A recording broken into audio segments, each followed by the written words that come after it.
প্যান্টটা বানা হয়ে যাবে। এই কল্লির একটা মাথা, যে কোনো একটা মাথা এই সেলাইয়ের এখানে ধরবে। কোথায় ধরবো?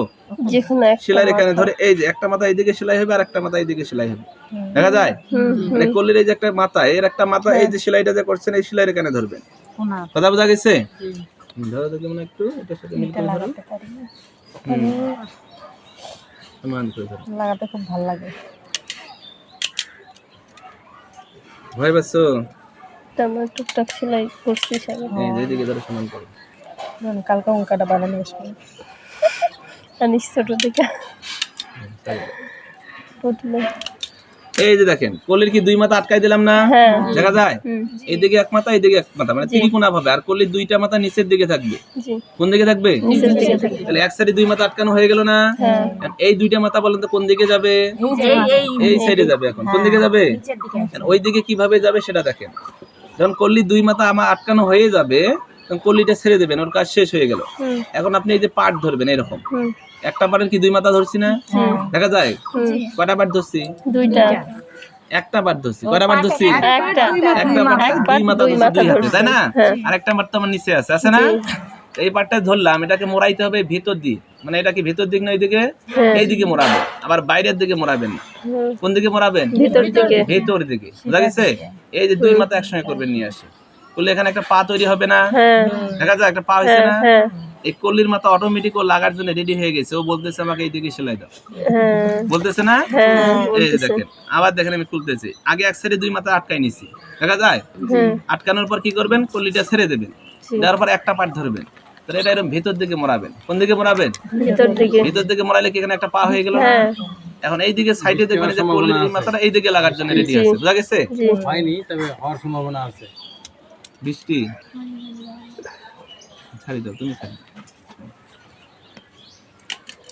এই যে দেখেন, এইদিকে আবার এক মাথাকে আটকাই দিলাম না? এখন এই যে নিচ থেকে সেলাইটা হবে একবারে কল্লের এই মাথা পর্যন্ত। আবার ওটা সেলাই হয়ে গেলে আবার এই দিকের আর এক পার্ট বাকি ছিল না, এই দুই মাথা আবার এক করবেন, অটোমেটিক হয়ে যাবে। আবার এই দুই মাথা এক মাথা এক হয়ে গেল না? এখন দেখেন আবার এই দিকের যে কল্লির মাথাটা লাগার জন্য রেডি হয়ে গেছে, রেডি হয়ে গেছে না? এখন এই মাথা সেলাই করে দেবো, ওই দুই মাথা সমান করে এটা মিল করে করে সেলাই করতে হবে। এরকম করে মেয়ে মানুষের প্যানও বানায়, ছোট বাচ্চা, তোমার মেয়েরও বানাতে পারো। এই যে দেখেন কল্লিটা মাঝখানে লেগে গেল, দেখা যায়? মাঝখানে লাগিয়ে গেছে না? সেট হয়ে গেছে না? তবে এখন আপনার সবার শেষের কাজ হলো রাবার ঘর তৈরি করা। সবার শেষে কি সেলাই করবেন? রাবার ঘর। বলেন তো রাবার ঘর কয় ইঞ্চি নিছিলাম আমরা? 2 ইঞ্চি। এখন 2 ইঞ্চি কাপড়কে প্রথমে একটু হাফ ইঞ্চি মোড়াইতে হবে। কত ইঞ্চি? হাফ ইঞ্চি মোড়ানোর পর তারপরে 1.5 ইঞ্চি মোড়াইতে হবে। এরকম দুই ভাঁজে রাবার ঘর সেলাই হবে। কয় ভাঁজ দিয়ে? দেখা যায়? প্রথমে একটু হাফ মোড়াইতে হবে। কত ইঞ্চি? তারপরে 1.5 ইঞ্চি। তাহলে 2 ইঞ্চি চলে গেল না? এইভাবে মোড়ানোর পর কি করতে হবে? এটা ঘুরে ঘুরে সেলাই করতে হবে। বুঝা গেছে? রাবারটাকে ঘুরে সেলাই করে এক জায়গায় এসে আপনাকে থেমে যেতে হবে। এই মাঝপথে যখন আমরা এরকম করে মোড়াইছি না, এরকম পুরো গোলাকার করে সেলাই করে এসে এক জায়গায় থেমে যাবেন, যাতে এখানে ভিতরে 1 ইঞ্চি ফাঁকা থাকে।